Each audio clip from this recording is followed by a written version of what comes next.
La oración, capítulo 6. Oraciones trascendentales, tercera parte. La unidad. Hasta aquí el Señor nos ha abierto su corazón y nos ha revelado puntos muy importantes acerca de la oración que lo complace. La oración que es hecha conforme a su voluntad. La oración que sale de su trono de gracia y regresa a Él. Otro ángel vino entonces y se paró ante el altar con un incensario de oro, y se le dio mucho incienso para que lo ofreciese junto con las oraciones de todos los santos sobre el altar de oro que estaba delante del trono. Y de la mano del ángel subió a la presencia de Dios el humo del incienso con las oraciones de los santos. Apocalipsis capítulo 8 versículos 3 y 4. Sin embargo, la revelación no se ha detenido y el Señor quiere darnos un poco más para que tengamos más fruto, para que sigamos agradándolo, y quiere llevarnos en este capítulo a disfrutar la oración pronunciada por el Señor Jesús en Juan 17, la cual contiene entre muchos aspectos el asunto de la unidad. Consideraremos cada uno de esos aspectos. Leamos al respecto. Estas cosas habló Jesús, y levantando los ojos al cielo, dijo: Padre, la hora ha llegado, glorifica a tu Hijo, para que tu Hijo te glorifique a ti, como le has dado potestad sobre toda carne, para que dé vida eterna a todos los que le diste. Y esta es la vida eterna, que te conozcan a ti, el único Dios verdadero, y a quien has enviado, Jesucristo. Yo te he glorificado en la tierra, acabando la hora que me diste que hiciese. Ahora pues, Padre, glorifícame tú junto contigo, con aquella gloria que tuve contigo antes que el mundo fuese. He manifestado tu nombre a los hombres que del mundo me diste. Tuyos eran y me los diste, y han guardado tu palabra. Ahora han conocido que todas las cosas que me has dado proceden de ti, porque las palabras que me diste les he dado, y ellos las recibieron y han conocido verdaderamente que salí de ti, y han creído que tú me enviaste. Yo ruego por ellos, no ruego por el mundo, sino por los que me diste, porque tuyos son, y todo lo mío es tuyo y lo tuyo mío, y he sido glorificado en ellos. Y ya no estoy en el mundo, mas estos están en el mundo, y yo voy a ti. Padre Santo, guárdalos en tu nombre, el cual me has dado para que sean uno, así como nosotros. Cuando estaba con ellos, yo los guardaba en tu nombre, el cual me has dado. Y yo los guardé, ninguno de ellos se perdió, sino el hijo de perdición, para que la escritura se cumpliese. Pero ahora voy a ti, y hablo esto en el mundo para que tengas mi gozo cumplido en sí mismos. Yo les he dado tu palabra y el mundo los aborreció, porque no son del mundo, como tampoco yo soy del mundo. No ruego que los quites del mundo, sino que los guardes del maligno. No son del mundo, como tampoco yo soy del mundo. Santifícalos en tu verdad. Tu palabra es verdad. Como tú me enviaste al mundo, así yo los he enviado al mundo, y por ellos yo me santifico a mí mismo, para que también ellos sean santificados en la verdad. Mas no ruego solamente por estos, sino también por los que han de creer en mí mediante la palabra de ellos, para que todos sean uno, como tú, Padre, estás en mí y yo en ti, que también ellos estén en nosotros, para que el mundo crea que tú me enviaste. La gloria que me diste yo les he dado, para que sean uno, así como nosotros somos uno. Yo en ellos y tú en mí, para que sean perfeccionados en unidad, para que el mundo conozca que tú me enviaste, y que los has amado a ellos como también a mí me has amado. Padre, en cuanto a los que me has dado, quiero que donde yo estoy, también ellos estén conmigo, para que vean mi gloria que me has dado, porque me has amado desde antes de la fundación del mundo. Padre justo, aunque el mundo no te ha conocido, yo te he conocido, y estos saben que tú me enviaste, y les he dado a conocer tu nombre, y lo daré a conocer aún, para que el amor con que me has amado esté en ellos y yo en ellos. Al Padre y en el Espíritu. La primera actitud que tiene Jesús al hacer esta oración es levantar los ojos al cielo. Muchos piensan que esta actitud tiene que ver con mirar hacia arriba, como si el cielo fuera un lugar físico o como si pudiese encontrarse orientándose en el sentido de los puntos cardinales. Otros incluso afirman que Jesús abrió los ojos y que se debe orar con los ojos abiertos. El hecho de que Jesús haya levantado los ojos al cielo no se refiere a un asunto físico de mirar arriba o abajo, sino que él como hombre estaba dirigiendo su oración al Padre que está en el trono y el trono está en el cielo. Aunque el Padre también está en Jesús. Eso declara Juan en Apocalipsis 4. Después de esto miré y aquí una puerta abierta en el cielo, y al instante yo estaba en el Espíritu, y aquí un trono establecido en el cielo, y en el trono uno sentado. Versículos 1 y 2. Cuando Jesús oró al Padre, lo hizo en su espíritu humano. Como hombre entró en comunión con el Padre en el trono de la gracia. Una vez más, el Señor nos enseña que toda oración debemos dirigirla al Padre, y para orar debemos entrar en nuestro espíritu humano y llegar en él al trono de la gracia.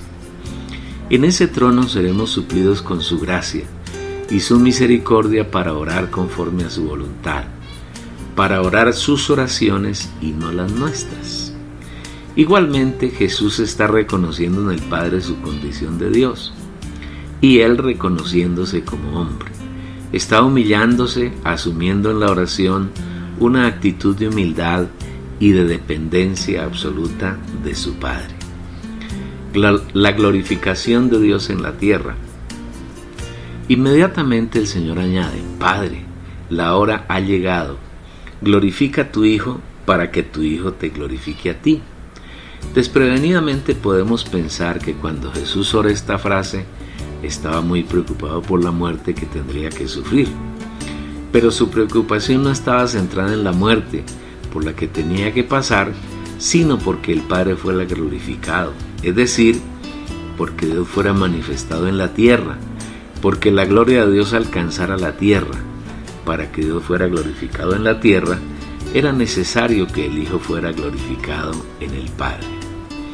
Hemos afirmado en la exposición de la revelación que el Señor nos ha entregado que la gloria es el ámbito, el ambiente en el cual Dios vive y se mueve. Dios nunca actúa ni está fuera de su gloria, y su ambiente de gloria nunca puede ser penetrado ni permeado por nada inmundo. Sin embargo, el Señor Jesús, como el Hijo de Dios, se despojó de la gloria para hacerse hombre, se despojó de su gloria para encarnarse y vivir en la humanidad como hombre. Haya pues en vosotros esta manera de pensar que hubo también en Cristo Jesús, el cual, existiendo en forma de Dios, no estimó el ser igual a Dios como cosa que aferrarse, sino que se despojó a sí mismo, tomando forma de esclavo, haciéndose semejante a los hombres. Filipenses capítulo 2 versículos 5 al 7. Cuando Jesús se hizo hombre, se despojó de su gloria para vivir entre una humanidad caída en la que no estaba la gloria de Dios. Ahora, para poder retomar su gloria, era necesario que esa humanidad a la que se había unido mediante su nacimiento como hombre muriese, para destruir la humanidad caída que estaba despojada de la gloria de Dios. Porque todos han pecado y carecen de la gloria de Dios. Romanos capítulo 3 versículo 23. Una vez que esa vieja humanidad fue terminada por medio de la muerte del Señor, Él tiene una humanidad nueva, sin pecado, sin ninguna relación con Satanás, dispuesta a entrar en la gloria. Por esa razón, Él ora al Padre y le dice que ha llegado la hora en que el Hijo sea glorificado, para que el Padre sea glorificado en Él. La muerte de Jesús garantizaba que la humanidad podía salir de la sentencia que Dios había determinado sobre ella en el huerto de Edén, en caso de que el hombre decidiera unirse a Satanás, comiendo del árbol de la ciencia del bien y del mal, como efectivamente ocurrió. Y una vez liberado de esa situación, Jesús como hombre podía entrar en la plenitud de la gloria que como Dios tenía antes de que el mundo existiera y de que en Adán hubiese entrado el pecado. Después el Señor en su oración le dice al Padre que Él le había dado autoridad sobre toda carne para darle vida eterna, y explica en qué consiste la vida eterna. Como le has dado potestad sobre toda carne para que dé vida eterna a todos los que le diste. Y esta es la vida eterna, que te conozcan a ti, el único Dios verdadero, y a quien has enviado, Jesucristo. Es necesario observar cuidadosamente que la vida eterna no es dada a todos los hombres, sino a aquellos que el Padre ha determinado dar al Hijo, para que dé vida eterna a todos los que le diste. En otras palabras, y de acuerdo con la Biblia, el Señor escogió a un determinado número de hombres y mujeres y los predestinó para hacerlos sus hijos, recibiendo la vida eterna. Bendito sea el Dios y Padre de nuestro Señor Jesucristo, que nos bendijo con toda bendición espiritual en los lugares celestiales en Cristo, según nos escogió en Él antes de la fundación del mundo, para que fuésemos santos y sin mancha delante de Él en amor. Porque a los que antes conoció, también los predestinó para que fuesen hechos conformes a la imagen de su Hijo, para que Él sea el primogénito entre muchos hermanos. Efesios capítulo 1 versículos 3 y 4 y Romanos capítulo 8 versículo 29. De otro lado, la vida eterna no es algo que sale de Dios solamente, sino que es Dios mismo, es decir, Dios se ha dado a nosotros como vida porque es una de las características de su esencia. Dios es vida y es vida eterna. Esa vida eterna se hace realidad conociendo al Padre y al Hijo que Él ha enviado. Y esta es la vida eterna, que te conozcan a ti, el único Dios verdadero, y a quien has enviado, Jesucristo. Hay que tener en cuenta que el conocimiento referido no es un conocimiento mental, sino un conocimiento espiritual. Aquel conocimiento que se da en nuestro espíritu y por revelación en la intuición, que es una parte de nuestro espíritu humano, tal como hemos tratado en el capítulo 3 de este libro. Todas las cosas me fueron entregadas por mi Padre, y nadie conoce al Hijo sino el Padre, y nadie conoce al Padre sino el Hijo, y aquel a quien el Hijo lo quiera revelar. Mateo capítulo 11 versículo 27. Cuando el Padre es revelado en sus hijos por medio del Espíritu y de acuerdo con el querer del Hijo, el Padre, el Hijo y el Espíritu es expresado por medio de los creyentes y Dios es glorificado en la tierra. Esta es la razón por la cual el Señor profiere inmediatamente estas frases: yo te he glorificado en la tierra, acabando la obra que me diste que hiciese. Ahora pues, Padre, glorifícame tú junto contigo, con aquella gloria que tuve contigo antes que el mundo fuese. He manifestado tu nombre a los hombres que del mundo me diste.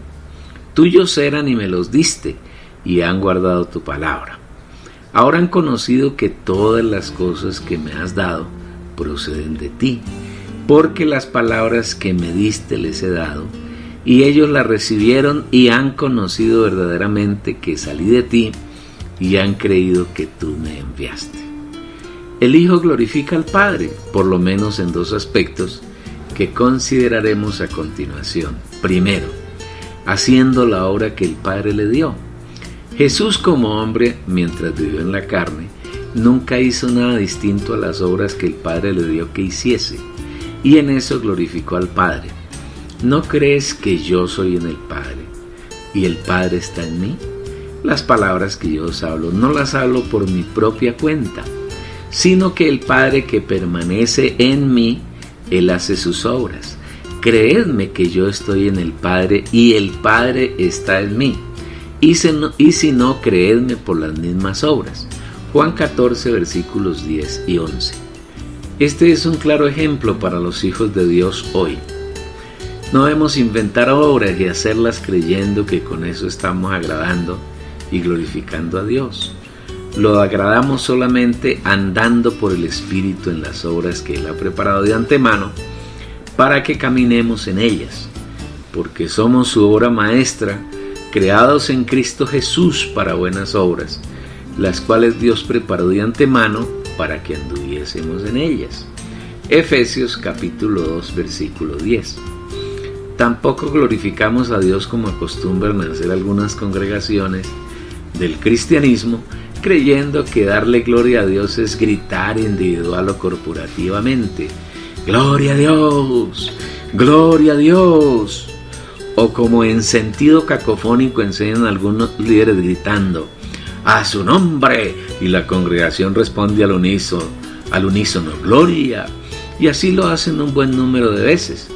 Estas son vanas repeticiones, similares a los rezos del catolicismo, del Ave María y otros rezos propios de esa religión, que en nada glorifican al Señor, sino que exaltan a Satanás y a su reino de tinieblas.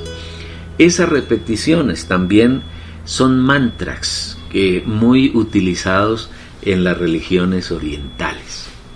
Jesús como hombre siempre se limitó a hacer las obras que el Padre le dio que hiciese.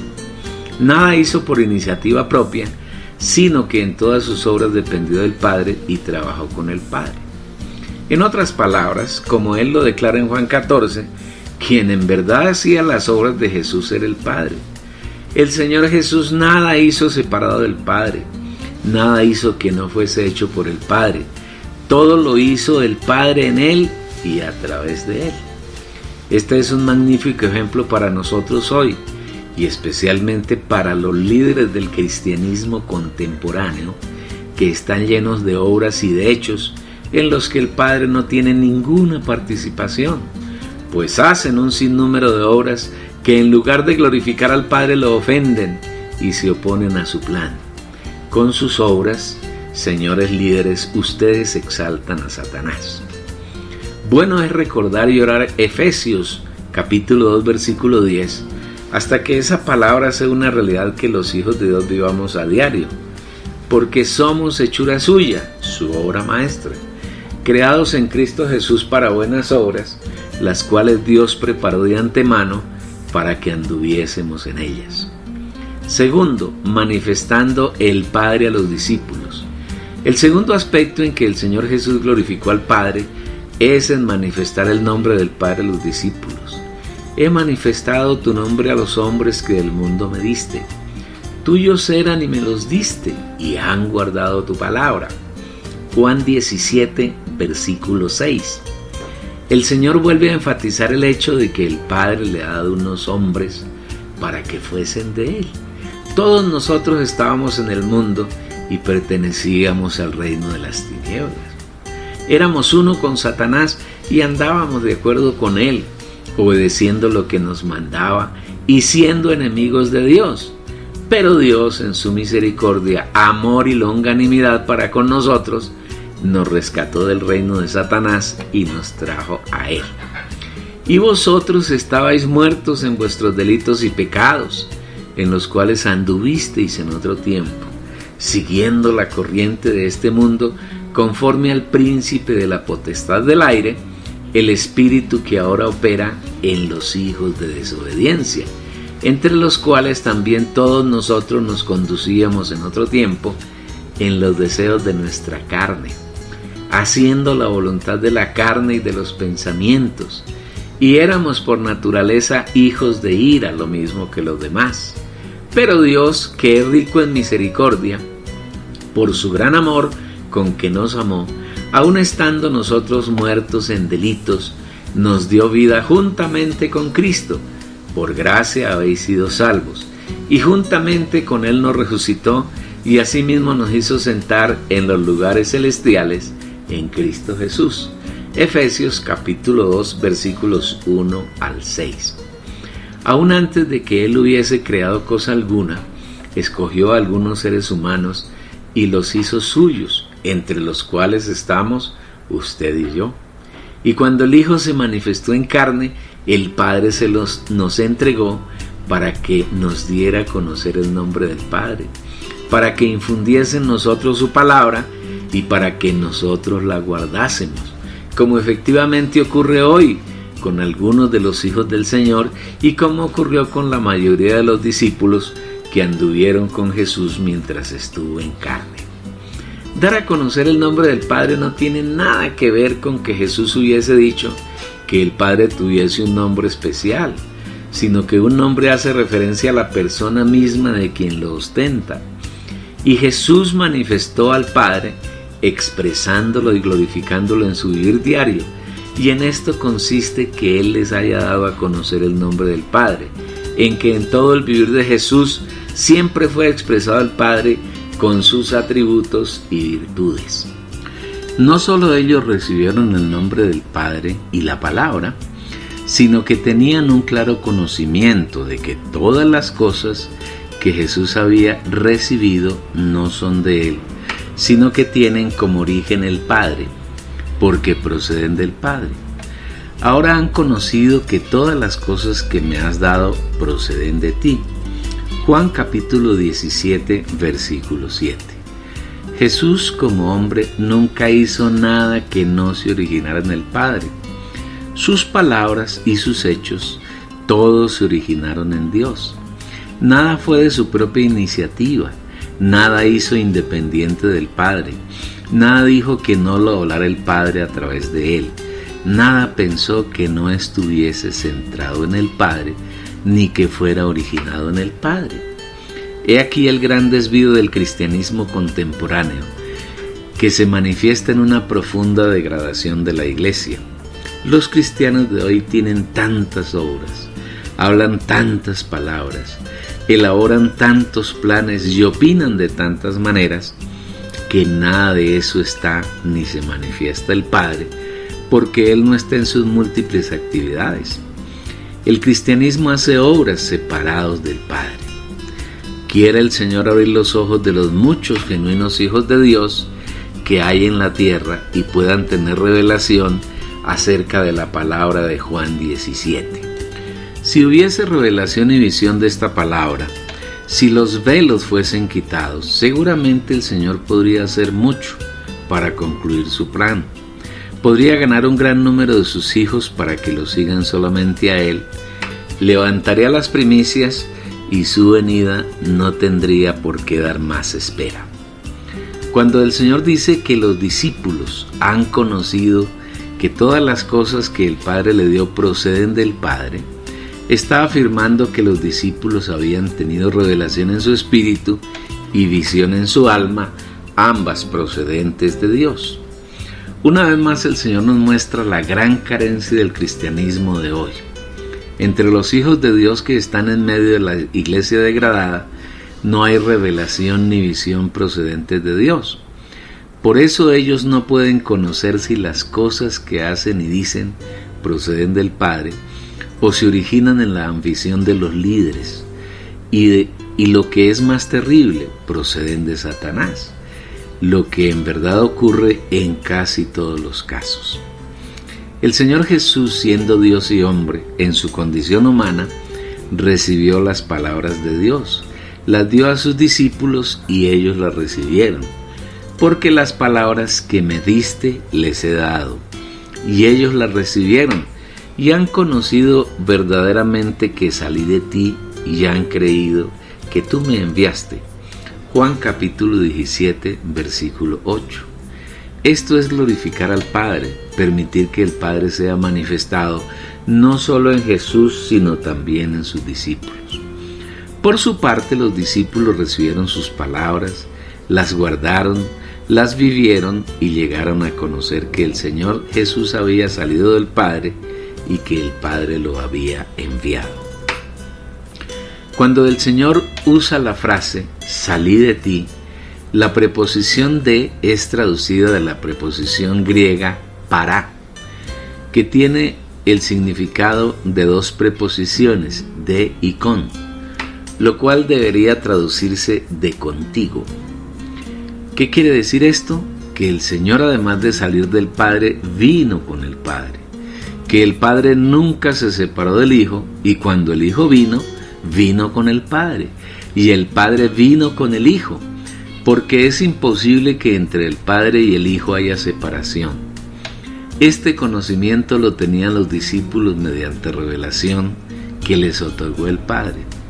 Cuando el Hijo vino, también vino el Padre, y nada hizo en la tierra separado del Espíritu.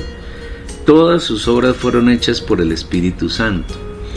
Pero si yo por el Espíritu de Dios echo fuera a los demonios, entonces ha llegado a vosotros el reino de Dios. Mateo capítulo 12, versículo 28.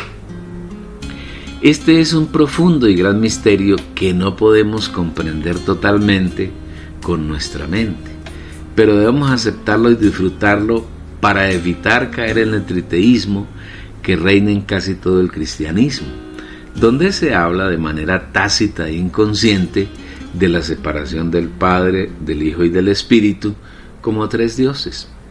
Tampoco podemos caer en el error de los llamados unitarios, quienes enseñan que el Padre existió en el pasado y que dio lugar al Hijo, y que ahora el Hijo ha desaparecido para dar lugar al Espíritu Santo. Tanto unos como otros están en orillas totalmente equivocadas. Los primeros son triteístas, porque de manera inconsciente afirman que hay tres dioses, y los segundos niegan que el Padre sea Dios eternamente, que el Hijo sea Dios de eternidad a eternidad, y que el Espíritu Santo sea Dios por la eternidad. Los tres de la deidad son Dios eternamente, y ninguno de ellos desaparece para dar lugar al otro, sino que cuando uno se manifiesta, lo hace con los otros dos, pues nunca se pueden separar. Tratar de comprender esto con nuestra mente, que hace parte del alma, es necedad. Solamente aceptemos la verdad de que Dios es uno y solamente uno, y a la vez es tres: Padre, Hijo y Espíritu Santo. Y que cuando venga lo perfecto, es decir, cuando el Señor venga, nuestra alma haya sido transformada totalmente y nuestro cuerpo transfigurado, se nos revelarán todos los misterios y conoceremos todas las cosas tal como Dios las ha concebido. Mas cuando venga lo perfecto, entonces lo que es en parte quedará anulado. Ahora vemos por espejo, oscuramente, mas entonces veremos cara a cara. Ahora conozco en parte, pero entonces conoceré plenamente cómo fui conocido. 1 Corintios capítulo 13, versículos 10 y 12. Sobre estos puntos necesitamos mucha misericordia y revelación del Señor. En la medida que nos acercamos a Él en nuestro espíritu, que entramos en nuestro aposento más interior y que cerramos la puerta para tener comunión con nuestro querido Padre, tendremos más revelación en nuestra intuición sobre el particular. Y mientras más revelación hay en nuestro espíritu y visión en nuestra alma, más expresaremos al Padre, y mientras más lo expresemos, Él será más glorificado, y la oración que hizo el Señor Jesús será una realidad en el universo. El Señor no oró por el mundo, sino por los discípulos. Un gran error que comete el cristianismo contemporáneo es pensar que Dios tiene algún interés en el mundo, y por esa equivocación hacen considerables esfuerzos, profieren muchas oraciones y edifican obras colosales para tratar de ganar al mundo, cuando Dios no tiene ningún interés en ganarlo. Leamos bien y oremos lo que el Señor afirma en su oración: yo ruego por ellos, no ruego por el mundo, sino por los que me diste, porque tuyos son, y todo lo mío es tuyo y lo tuyo mío. Y he sido glorificado en ellos, y ya no estoy en el mundo, mas éstos están en el mundo, y yo voy a ti. Padre Santo, guárdalos en tu nombre, el cual me has dado, para que sean uno así como nosotros. Cuando estaba con ellos yo los guardaba en tu nombre, el cual me has dado, y yo los guardé, ninguno de ellos se perdió, sino el hijo de perdición, para que la escritura se cumpliese. Juan capítulo 17, versículos 9 al 12. Atendamos bien a estas dos pequeñas frases: yo ruego por ellos y no ruego por el mundo. El Señor no está rogando por el mundo, ni por la gente que es del mundo, porque a Él no le interesa el mundo, ya que el mundo es enemistad contra Dios y las cosas que están en el mundo no proceden del Padre. Adúlteros, ¿no sabéis que la amistad del mundo es enemistad contra Dios? Cualquiera pues que decide ser amigo del mundo se constituye enemigo de Dios. Porque todo lo que hay en el mundo, los deseos de la carne, los deseos de los ojos y la vanagloria de la vida, no provienen del Padre sino del mundo. Santiago capítulo 4 versículo 4. Primera de Juan capítulo 2 versículo 16. Reiteramos que Dios no tiene ningún interés en el mundo ni en la gente que está en él y que pertenece al mundo. Si bien es cierto que algunos hijos de Dios estuvieron en el mundo, anduvieron conforme a la corriente del mundo, también es cierto que el Señor los había escogido desde la eternidad antes del tiempo, y cuando vino el tiempo predeterminado por Él, los llamó y los sacó del mundo, y ya no pertenecen a Él, ya no son parte del mundo, ni son uno con el mundo. Debemos tener claridad de que el reino de las tinieblas, además de estar conformado por Satanás, los ángeles caídos y los demonios, también está integrado por los hombres que no han sido escogidos por Dios, que viven en el mundo y están conformados al mundo. En cambio, los creyentes somos parte del reino de la luz, del reino del Hijo del Amor, porque el Señor nos sacó del mundo y nos trasladó al reino del amor, el reino de la luz, el cual nos ha librado de la potestad de las tinieblas y trasladado al reino del Hijo de su amor. Colosenses capítulo 1 versículo 13.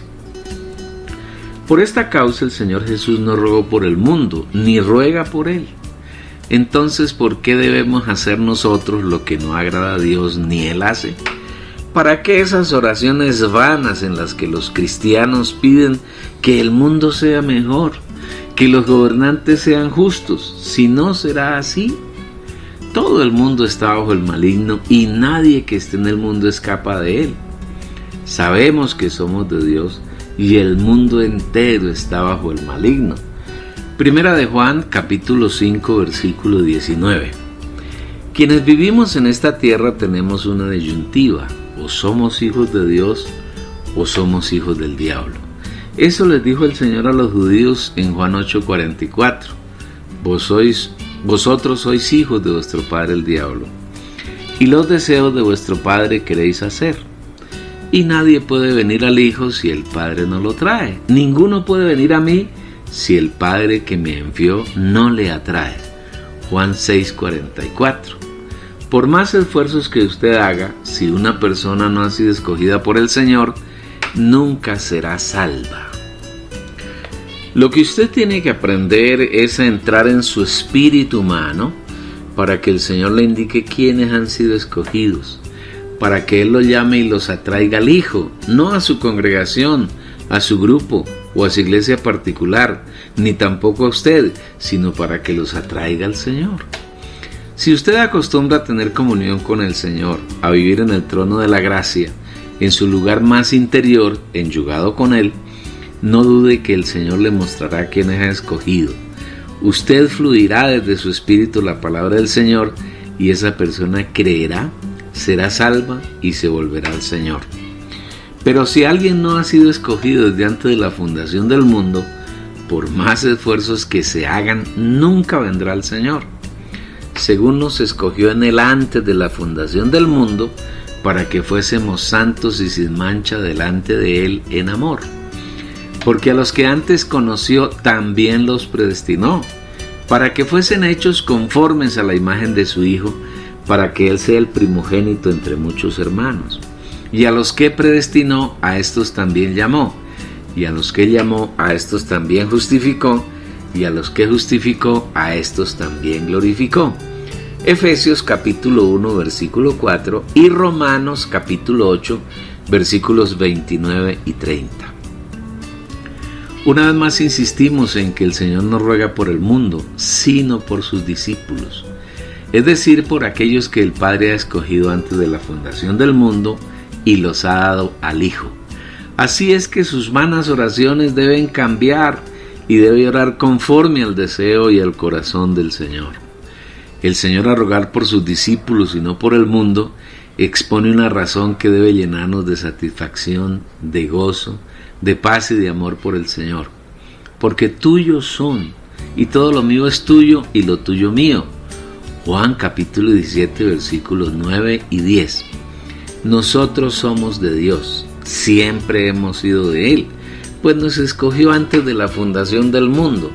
Por ese hecho somos del Padre y del Hijo, pertenecemos a Él, somos de su exclusiva pertenencia y asimismo Él nos pertenece a nosotros. Igualmente el Señor ruega por nosotros, porque Él sea glorificado y se glorifique en los suyos. Es decir, Él se expresa por medio nuestro, porque vive en nosotros y paulatinamente va llenando con sus riquezas nuestra alma y nuestro corazón, hasta que pletóricos de esa riqueza las manifestemos. Y he sido glorificado en ellos. Juan 17:10. Cuánta ternura, amor y benevolencia hay en la oración que el Señor hace al Padre pidiendo por los suyos. Podríamos escribir millones de líneas y nunca agotaríamos tanta riqueza que hay en estas sencillas palabras del Señor.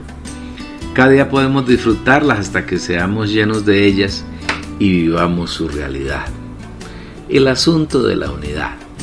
En los versículos subsiguientes hasta el final del capítulo, el Señor Jesús sigue liberando su maravillosa oración con respecto a sus discípulos y queremos disfrutar, aunque sea en una pequeña medida, cada una de sus palabras. Y ya no estoy en el mundo, mas estos están en el mundo y yo voy a ti. Juan capítulo 17, versículo 11. Para entender estas frases es necesario entender la diferencia que hay entre el mundo y la tierra. La tierra es el planeta que Dios creó para poner en ella al hombre y llevar a cabo su propósito. Cuando Dios creó al hombre, lo puso en el huerto de Edén para que lo labrara y lo guardara. Tomó pues Jehová Dios al hombre y le puso en el jardín de Edén para que lo labrase y lo guardase. Génesis capítulo 2, versículo 15. ¿De quién debía ser guardado el huerto? Lógicamente de Satanás, de sus ángeles caídos y los demonios, que en ese entonces ya existían. Sin embargo, Adán no cumplió cabalmente el encargo del Señor y permitió que Satanás entrara en el huerto y se posesionara de él y del ser del hombre. Cuando Satanás logró esta entrada, a partir de ahí estableció en la tierra un sistema diabólico que la Biblia identifica como el mundo y que hace al hombre enemigo de Dios. El mundo es un sistema diabólico que pretende resolver las necesidades básicas del hombre, de sustento, diversión y seguridad. Y por donde quiera que usted ve este sistema, lo encontrará encaminado a resolver estas tres necesidades del hombre. De paso, el mundo lo esclaviza, le impide que se relacione con Dios y lo constituye en enemigo de Él. Esta es la razón por la cual usted encuentra que todas las personas que están en el mundo viven en esclavitud, luchando por obtener el sustento, comida y abrigo, por mitigar su deseo insaciable de placer y por encontrar seguridad para sus vidas. El mundo aparentemente suple estas tres necesidades, pero nunca sacia las 6 de ellas, y al final su oferta se convierte en un engaño, porque mucha gente no tiene cómo suplir su sustento, y quienes lo tienen no están totalmente satisfechos. Por más diversiones que hay en el mundo, quienes acceden a ellas jamás se satisfacen, y el mundo no es un lugar donde se pueda vivir con seguridad. De otro lado, quienes confiamos plenamente en el Señor, quienes estamos ocupados en su reino y su justicia, tenemos con seguridad el suplemento de las necesidades básicas, porque el Señor sí las otorga, y más abundantemente de lo que esperamos y pedimos. Mi Dios, pues, suplirá todo lo que os falta conforme a sus riquezas en gloria en Cristo Jesús. Ahora bien, aquel que es poderoso para hacer todas las cosas mucho más abundantemente de lo que pedimos o pensamos, según el poder que actúa en nosotros. No os preocupéis pues diciendo, ¿qué comeremos o qué beberemos o con qué nos vestiremos? Porque los gentiles buscan con afán todas estas cosas. Vuestro Padre Celestial sabe que tenéis necesidad de todas estas cosas. Por lo tanto, buscad primeramente el reino de los cielos y hacer lo que es justo delante de Dios, y todas esas cosas os serán añadidas. Filipenses capítulo 4 versículo 19, Efesios capítulo 3 versículo 19, Mateo capítulo 6 versículos 31 al 33. Es verdad que el mundo está en la tierra, pero la tierra no es el mundo. Por eso el Señor dice, y ya no estoy en el mundo. Esto no quiere decir que Él abandonaría la tierra y se iría para no estar más en ella. Lo que el Señor quiere decir es que al morir, resucitar, ascender, ser entronizado y entrar en la gloria, el mundo, el sistema diabólico, no podría tener ningún contacto ni relación con Él. Ni siquiera pudo afectarlo mientras el Señor vivió en carne. Dios vive en gloria y nada inmundo puede penetrar la gloria del Señor. Cuando el Señor fue a la cruz, el mundo fue crucificado y perdió toda influencia sobre él. Esta es la genuina interpretación de las palabras del Señor cuando afirma que Él ya no está en el mundo y que Él va al Padre. Inmediatamente el Señor añade, mas estos están en el mundo y yo voy a ti. Juan capítulo 17 versículo 11. El Señor Jesús está preocupado por nosotros y en su oración ruega al Padre que nos guarde del maligno, porque aún estamos en el mundo. Si bien es cierto que el Señor mediante su muerte venció la totalidad del mundo, nosotros aún tenemos carne. Nuestro proceso de transformación está en camino y somos afectados por el mundo. A diferencia del Señor Jesús, cuando nacimos con la naturaleza de pecado y fuimos esclavos del mundo durante casi toda nuestra vida. Aunque hoy tenemos al Señor Jesús morando en nuestro espíritu, aún el mundo afecta seriamente nuestro vivir. Por eso Él dice en su oración que nosotros estamos en el mundo, y debido a que no hemos entrado en la plenitud de su gloria, somos afectados por el mundo.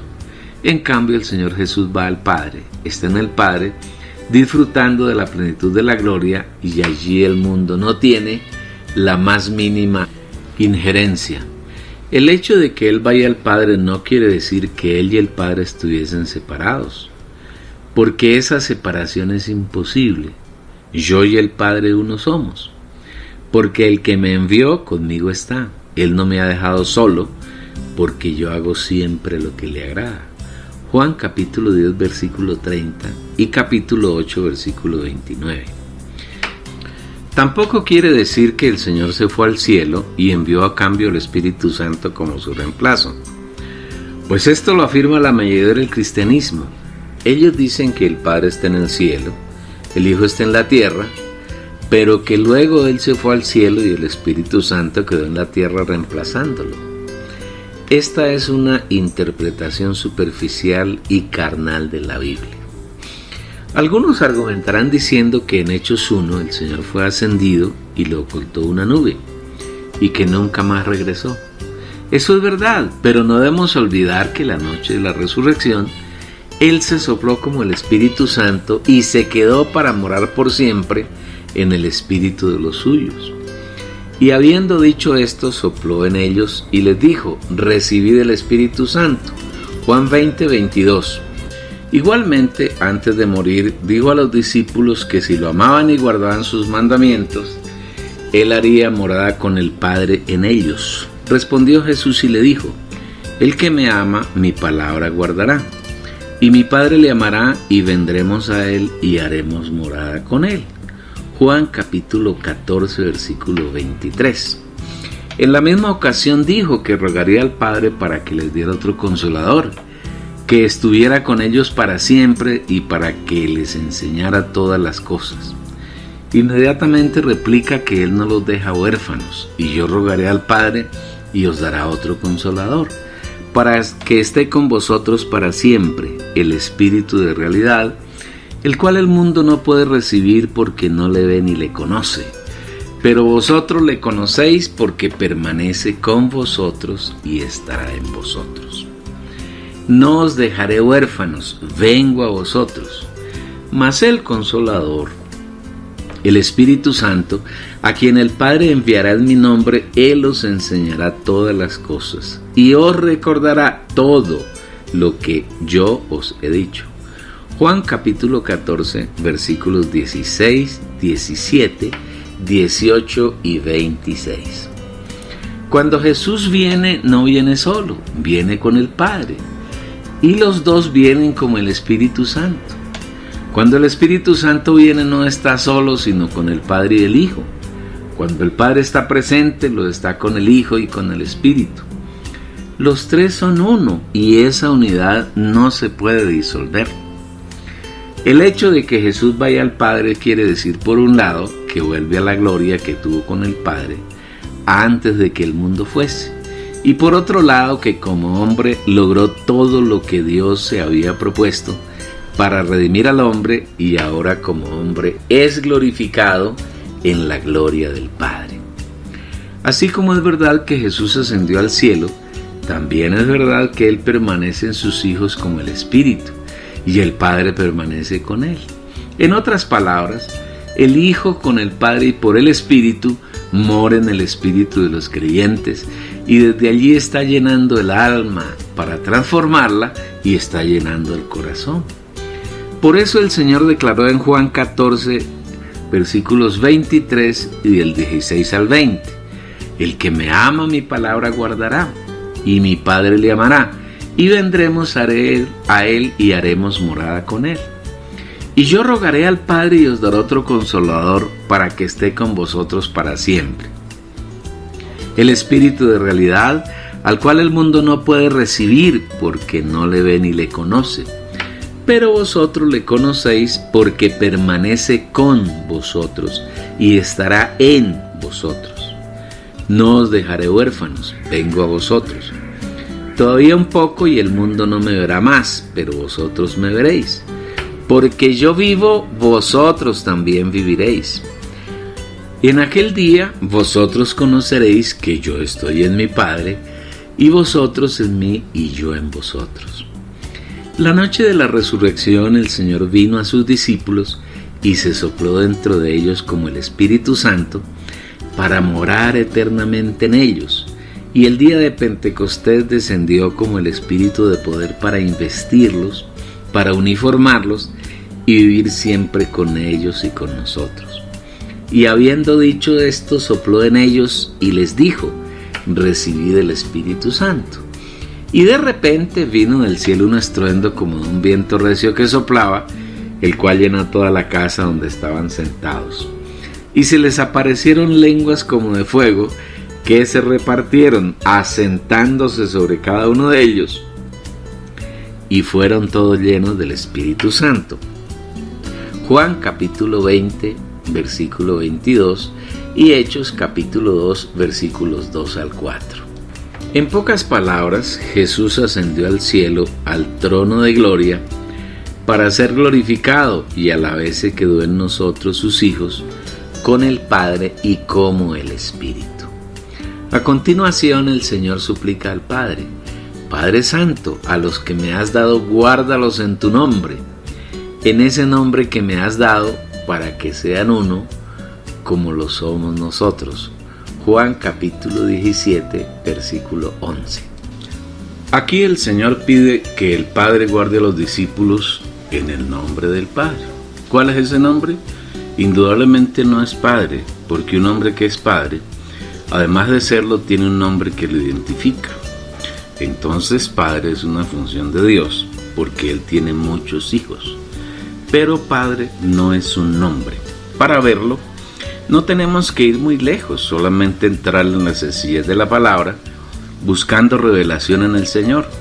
Inmediatamente el Señor añade: en ese nombre que me has dado. Observe bien que el Señor declara que el Padre le dio al Hijo su nombre. ¿Y cuál es el nombre del Hijo? Jesús. Entonces, ¿cuál es el nombre del Padre? No cabe duda: Jesús. Esperamos que no se escandalice, sino que crea la palabra de Dios. Ahí está en la Biblia. No estamos inventando doctrinas, solamente nos estamos ciñendo al Espíritu y a la Biblia, que mezclados son la palabra de Dios. Una vez más el Señor insiste que aquellos que son sus discípulos le han sido dados por el Padre, y Él anhela que el Padre los guarde en su nombre, y no debemos olvidar que ese nombre es la persona misma.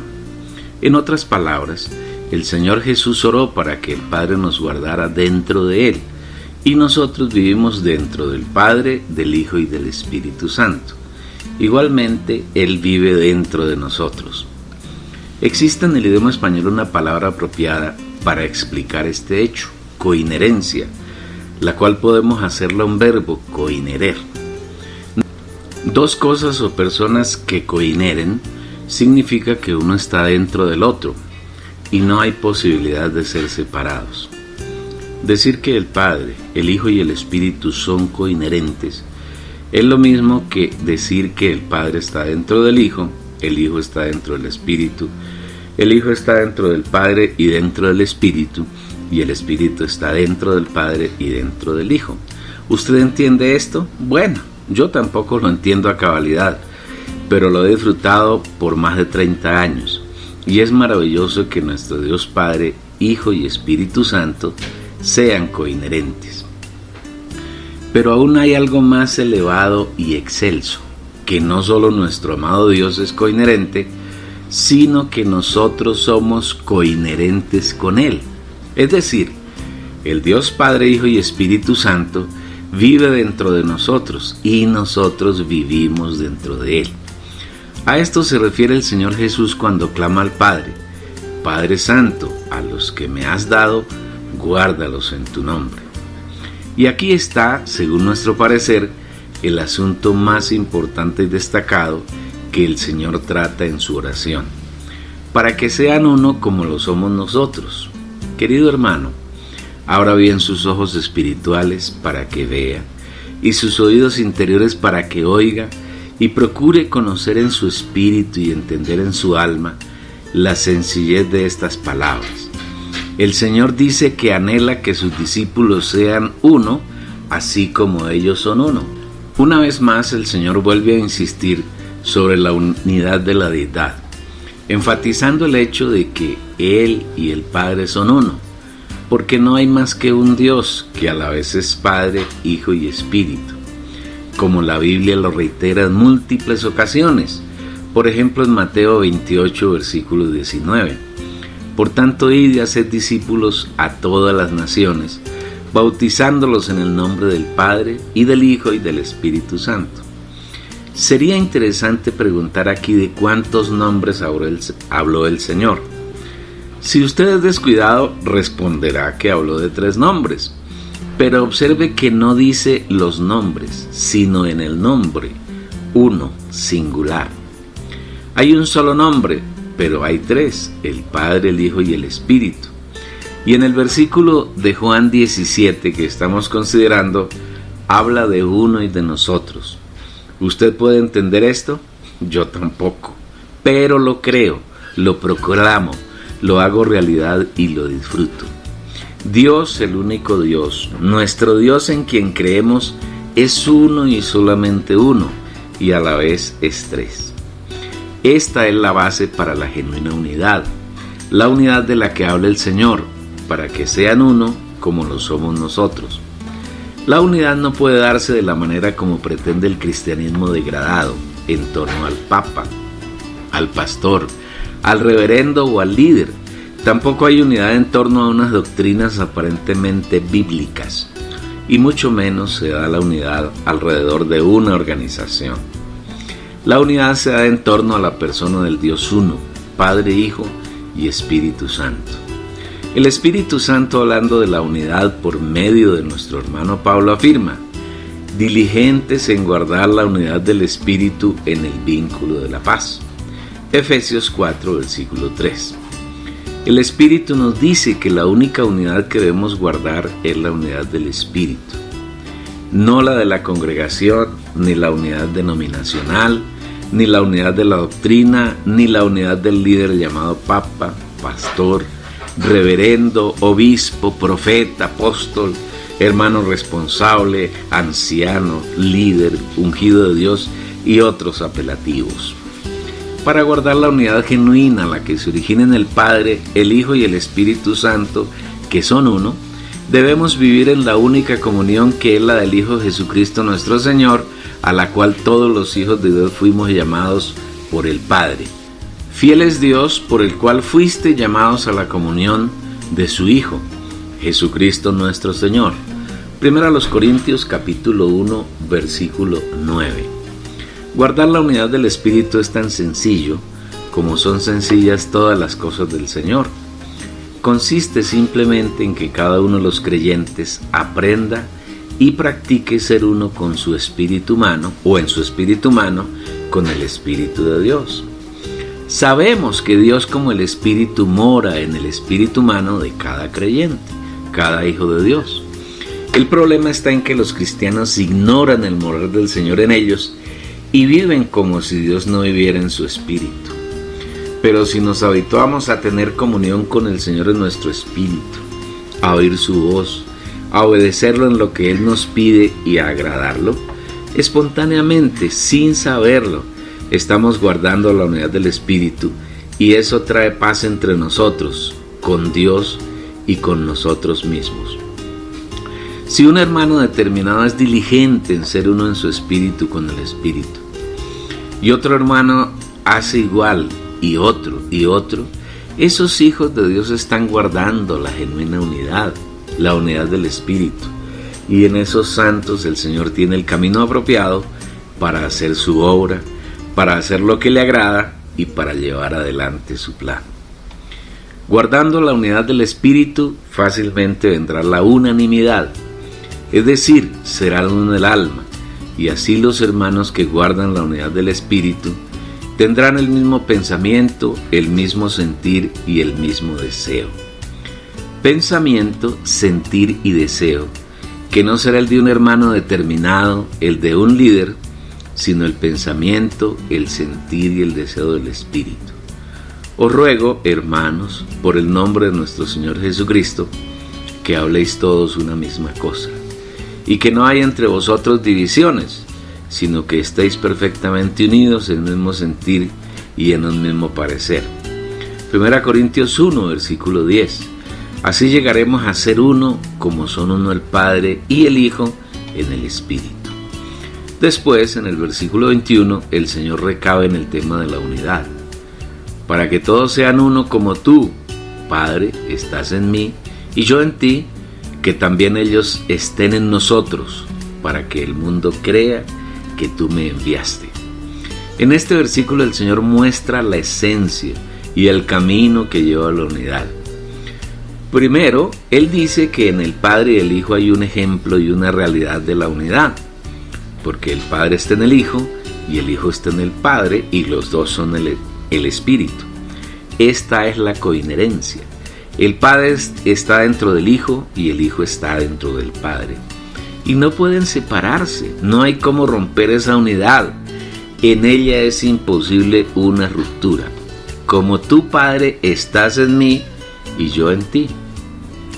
Para que los hijos de Dios, los discípulos del Señor, sean uno y vivan en unidad, es necesario estar en ellos, dentro del Padre y del Hijo. Y esa unidad es posible solamente si aprendemos a vivir en el Espíritu y por el Espíritu Santo y a andar por ese Espíritu. Digo pues, andad por el Espíritu y así jamás satisfaréis los deseos de la carne. Si vivimos por el Espíritu, andemos también por el Espíritu. Gálatas capítulo 5, versículos 16 y 25. Insistimos que las unidades que han hecho los hombres son unidades falsas.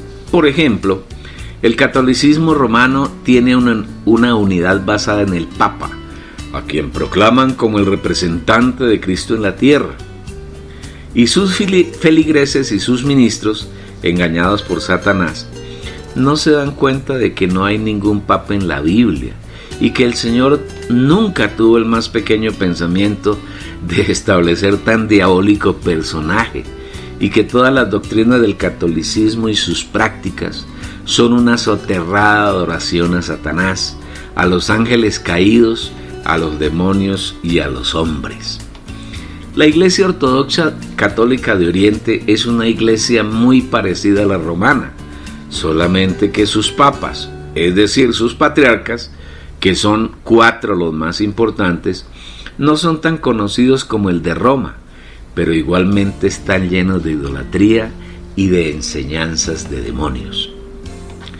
Y por el lado del protestantismo, el tema no tiene mucha variación, aunque los que profesan esa religión no adoran ni veneran imágenes ni estampas, idolatran a sus líderes, no siguen al Señor y siguen un gran número de doctrinas que, aunque son aparentemente bíblicas, no se originan en el espíritu y vienen a tener las mismas raíces de las 2 iglesias católicas. Sus unidades son falsas y mentirosas, porque ellos no son uno con el Espíritu. Por eso el Señor dice que también ellos, el Padre, el Hijo y el Espíritu, estén en nosotros. La unidad de los hijos de Dios no lo alcanzan las organizaciones, por grandes y excelentes que parezcan ser. Tampoco se puede llegar a la unidad siguiendo a un líder, pequeño o grande, ni se alcanza la unidad teniendo como base alguna doctrina y enseñanzas aparentemente bíblicas. Todas estas son poderosas herramientas que Satanás ha usado a lo largo de los siglos y con ellas ha logrado engañar a todos los religiosos e inclusive a la gran mayoría de los creyentes, los hijos de Dios que están en medio de ellos. La verdadera unidad, la única unidad, la genuina unidad solo es posible cuando los hijos de Dios estamos dentro del Padre y el Hijo por el Espíritu Santo. Y esa unidad llevará a que las gentes que están en el mundo crean que el Señor Jesús es enviado por el Padre y que solamente Él es su enviado y no existe ni podrá existir otro enviado. Si miramos un poco al interior de cada religión, cada una propaga la enseñanza de que su Dios ha enviado a un hombre como profeta. Por ejemplo, el Islam proclama que Mahoma es su profeta, enviado por Alá, y que Mahoma ascendió al cielo. El budismo habla de Siddhartha Gautama, Buda, como el iluminado enviado de Dios. Igualmente ocurre con Zoroastro. En cada religión hay uno o varios enviados por su Dios. No podemos descartar en esa sarta de mentiras a todo el cristianismo. El catolicismo romano proclama que el Papa es el representante de Dios en la tierra y sus enseñanzas son infalibles, entre otras miles de mentiras que sostiene esa religión. Para los católicos orientales de Europa, y de todo el mundo, los patriarcas de Constantinopla, Antioquía, Alejandría y Jerusalén son los pequeños papas que rigen esas iglesias. Mientras que en el protestantismo son miles los enviados, denominados como siervos de Dios, reverendos, doctores, apóstoles, ungidos y un gran número de títulos por los que tratan de demostrar que ellos son los enviados. Pero el Señor en su oración no profirió palabras tales como para que el mundo crea en mis enviados, sino para que el mundo crea que tú me enviaste. Esta es una clara demostración de que solo hay uno que fue enviado por el Padre, su Hijo Jesucristo. No hay más enviados, solamente Él. Usted podrá refutar diciendo que en la Biblia hay algunos pasajes donde el Señor envió a los discípulos, y tiene toda la razón. Es más, todos los hijos de Dios somos sus enviados. Pero ni los primeros discípulos, ni nosotros fuimos enviados por el Señor para ser discípulos para nosotros y montar organizaciones religiosas particulares para que sus miembros sean nuestros seguidores. Leamos lo que dice el Señor al respecto. Id, pues, y haced discípulos entre todas las naciones, bautizándolos en el nombre del Padre, y del Hijo, y del Espíritu Santo, enseñándoles que guarden todas las cosas que os he mandado. Y he aquí, que estoy yo con vosotros siempre, hasta la consumación del siglo. Mateo capítulo 28, versículos 19 y 20. Tenga en cuenta algunos detalles que hay en este pasaje. En primer lugar, el Señor envió sus discípulos a que hicieran discípulos entre todas las naciones, pero no discípulos para ellos, sino para el Señor. Por eso inmediatamente después afirma, bautizándolos en el nombre del Padre y del Hijo y del Espíritu Santo. La preposición en, usada en la frase en el nombre, es traducida de la preposición griega eis, que quiere decir dentro de. En otras palabras, el Señor Jesús envía a sus discípulos para que entre las naciones hagan discípulos y al bautizarlos los introduzcan dentro del nombre del Padre y del Hijo y del Espíritu Santo, no en una determinada organización cristiana. Observe la coherencia de este hecho con el contenido de la oración del Señor en Juan 17, cuando afirma que también ellos estén en nosotros. Esta es una demostración contundente del camino y la forma que el Señor tiene para lograr la unidad de los suyos. Hacerla o no hacerla, vivirla o no, depende de usted. El Señor nos ha revelado con toda claridad cuál es su camino. Usted tiene el balón en su campo. Mire bien cómo lo juega. Si guardamos esa unidad que el Señor desea y que está esperando que nosotros le permitamos realizar, ni siquiera el mundo tendrá excusa para negar que el único enviado por el Padre sea el Señor Jesucristo. En los versículos de Mateo 28 que transcribimos, el Señor hace una afirmación más que no debemos dejar pasar desapercibida. Él ordena a los discípulos que además de hacer discípulos introduciéndolos dentro del nombre del Padre y del Hijo y del Espíritu Santo, deben enseñarles que guarden todas las cosas que Él ha mandado. Una vez más llamamos la atención del lector oyente, para que sea cuidadoso con los detalles. El Señor pide a los discípulos que enseñen a los nuevos discípulos las cosas que Él les ha mandado, no las que a ellos se les ocurra o imaginen. Este es otro de los grandes problemas del cristianismo contemporáneo.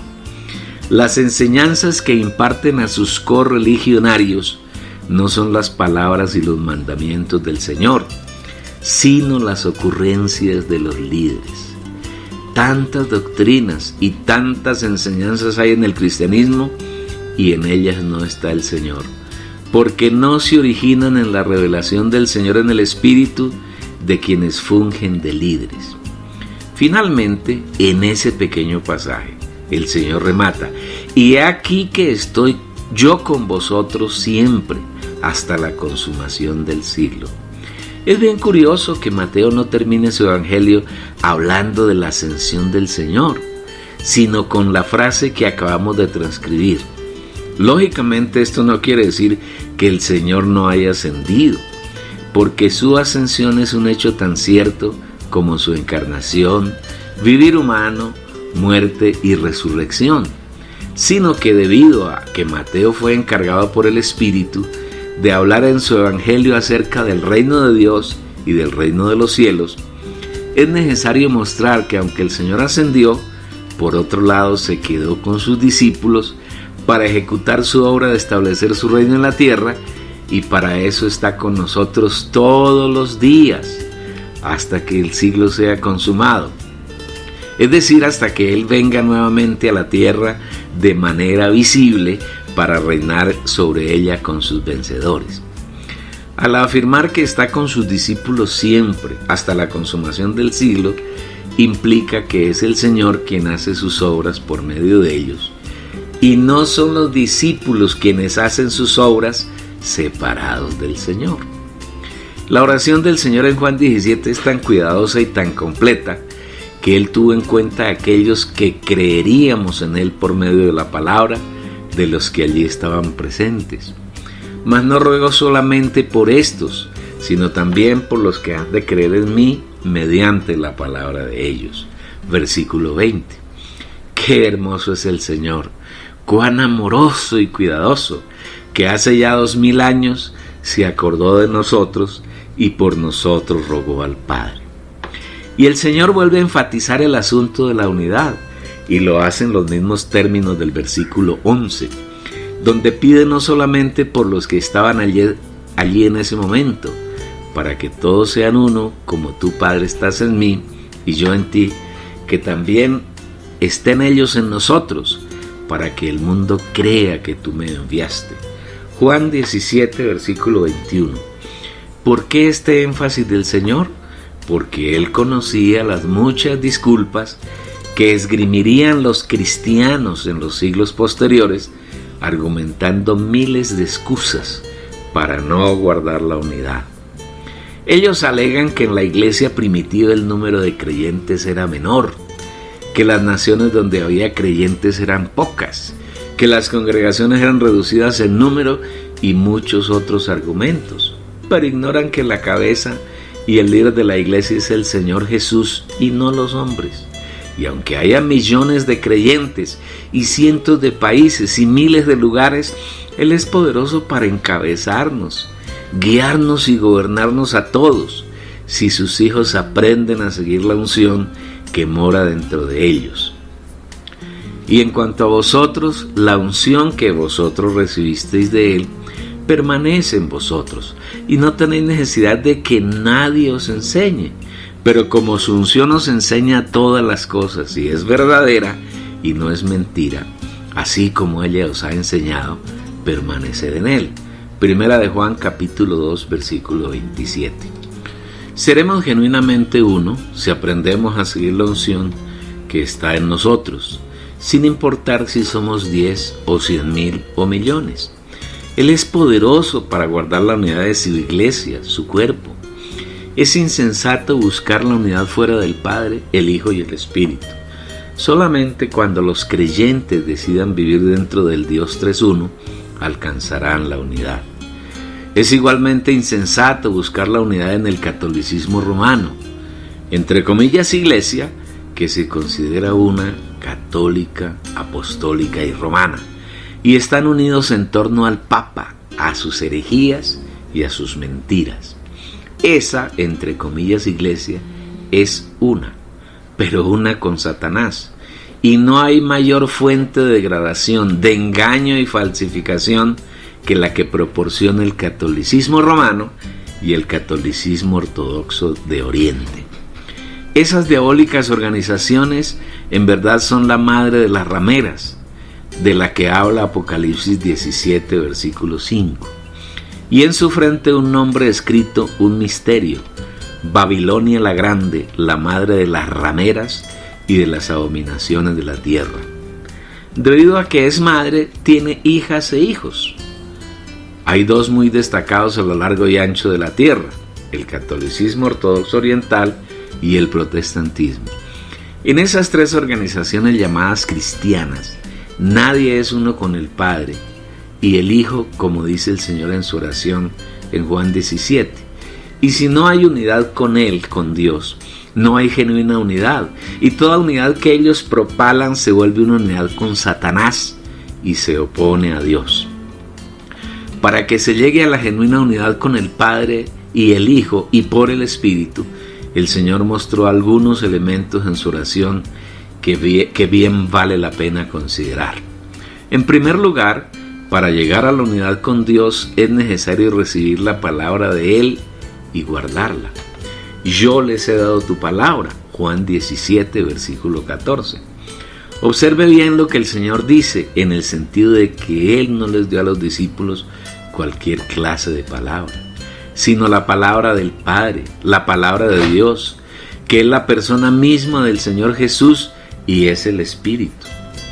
En el principio era la palabra, y la palabra era con Dios, y la palabra era Dios. Esta era en el principio con Dios. Juan capítulo 1, versículos 1 y 2. Las organizaciones religiosas cristianas se jactan de tener la palabra de Dios, pero están muy lejos de poseerla. Ellos tienen mucha palabrería, algunas veces con base aparente en la Biblia, pero esa no es la palabra de Dios. Sí, es verdad que la palabra de Dios está en la Biblia y que Dios no hace ni dice nada que contradiga la Biblia. Pero también es verdad que la Biblia sin el Espíritu, sin revelación en la intuición del espíritu humano del creyente y sin visión en su alma, esa Biblia es letra que mata, que produce muerte, el cual asimismo nos hizo ministros competentes de un nuevo pacto. Ministros no de la letra, sino del Espíritu, porque la letra mata, mas el Espíritu vivifica. 2 Corintios capítulo 3, versículo 6. El cristianismo está lleno de un sinnúmero de doctrinas sin vida, que producen muerte, que no edifican a quienes las escuchan y las practican, que no hacen que el creyente llegue a ser uno con el Padre y con el Hijo, y en consecuencia no producen la genuina unidad. Es por esta razón que en el complemento del versículo el Señor afirma: y el mundo los aborreció, porque no son del mundo, como yo tampoco soy del mundo. Juan 17:14. El cristianismo de hoy está totalmente amoldado al mundo, y todas las palabras que hablan y las obras que hacen están diseñadas para agradar al mundo, no para agradar al Padre. Quienes recibimos la palabra del Señor y procuramos crecer en ella, somos aborrecidos por el mundo, y en este caso ese mundo incluye al cristianismo.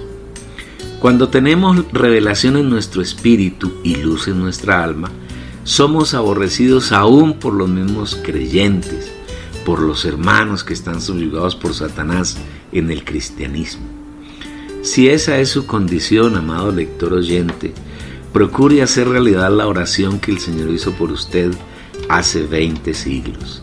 Aunque nosotros estamos en el mundo, no somos del mundo, no pertenecemos a él, no necesitamos nada de él. Y entre más la gente mundana nos aborrezca, entre mayor sea la furia de Satanás contra nosotros, esta es una señal inequívoca de que el Padre se agrada de nosotros. Es por eso que el Señor Jesús añade en su oración: no ruego que los quites del mundo, sino que los guardes del maligno. Juan capítulo 17, versículo 15. Mientras vivimos en esta tierra, estamos en el mundo. No podemos evitar estarlo. A diario tenemos contacto con las gentes que están en el mundo, que aman el mundo, y debemos orar al Señor para que le impida al maligno usar el mundo para contaminarnos y para sustraernos del Señor.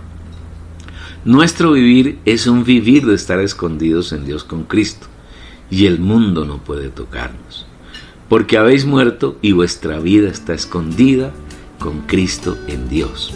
Colosenses 3, versículo 3. Nosotros ya morimos con Cristo, y uno de los aspectos de nuestra muerte fue con respecto al mundo. Ahora estamos en resurrección, disfrutando la preciosa obra de redención realizada por nuestro amado Jesús, y vivimos en resurrección para Él. Con Cristo estoy juntamente crucificado, y ya no vivo yo, mas vive Cristo en mí. Y la vida que ahora vivo en la carne, la vivo en la fe del Hijo de Dios, el cual me amó y se entregó a sí mismo por mí. Pero lejos esté de mí gloriarme, sino en la cruz de nuestro Señor Jesucristo, porque en el mundo me es crucificado a mí y yo al mundo. Gálatas capítulo 2, versículo 20 y capítulo 6, versículo 14. Aunque estamos en el mundo, en realidad vivimos como si no estuviésemos en él. Un ejemplo en ese caso nos será de mucha utilidad. Un barco de gran calado está en el mar, está sobre el mar, pero el mar no está ni sobre ni dentro del barco. El día que el mar logre penetrar en el barco, éste sufrirá un daño muy grande y será echado a pique. De la misma manera, nosotros estamos en el mundo, pero el mundo no está en nosotros, porque el Señor Jesús lo mató, lo eliminó, lo acabó con su muerte y nos dio plena libertad. Hoy el Señor nos guarda del maligno y de su corrupto sistema llamado el mundo. Luego el Señor reafirma esta verdad diciendo: no son del mundo, como tampoco yo soy del mundo. Juan 17, versículo 16. Mientras el Señor vivió en carne por más de 30 años, estuvo en el mundo. Pero el mundo nunca pudo penetrar en él. Por el contrario, en todo su vivir humano, continuamente venció al mundo. Estas cosas os he hablado para que en mí tengáis paz. En el mundo tendréis aflicción, pero tened valor. Yo he vencido al mundo. Juan 16, versículo 33. ¿Y cómo podemos vencer hoy al mundo? En su oración el Señor nos muestra el camino. Santifícalos en la verdad. Tu palabra es la verdad. Juan 17, versículo 17. El camino para ser guardados del mundo y del maligno es la santificación. ¿Y qué es la santidad? Seguramente cada lector oyente tendrá un concepto de la santidad. Algunos dicen que ser santo es no cometer pecados. Otros dicen que la santidad consiste en no contaminarse con nada que ofenda a Dios y hacen grandes esfuerzos que terminan siempre en un rotundo fracaso.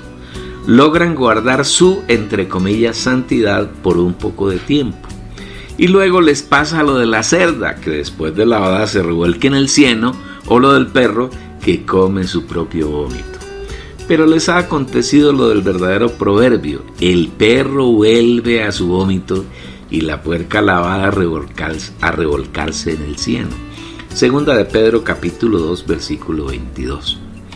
La santidad no se logra porque no pequemos, o porque no nos contaminemos, o porque no toquemos, no hagamos, no miremos, ni tampoco porque hagamos ingentes esfuerzos para comportarnos de determinada manera que es considerada por la religión como santidad. Para poder entender el asunto de la santidad, debemos saber que en el universo solamente hay un ser que es santo, y ese ser es nuestro Dios. Él es separado de todo lo que es común, de todo lo que es inmundo y de todo lo que contamina. Y Él tuvo el amor y la misericordia de pasar por el proceso de encarnación, vivir humano, muerte, resurrección, ascensión, entronización y glorificación, para entrar en nuestro espíritu humano y morar en él por la eternidad.